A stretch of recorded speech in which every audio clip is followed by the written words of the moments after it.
हंदान, क्या हुआ? आजाद कैसा है? तुमसे बात की उसने?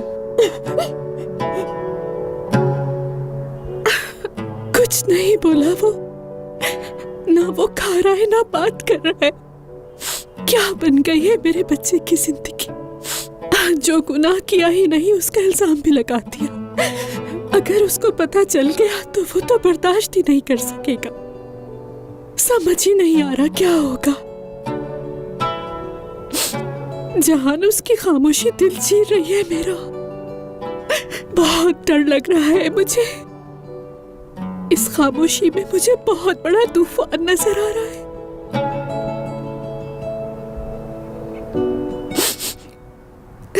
हंदान, देखो कितने दिनों से तुम मुसलसल रोई जा रही हो। खुदा के लिए प्लीज खुद को तकलीफ मत दो।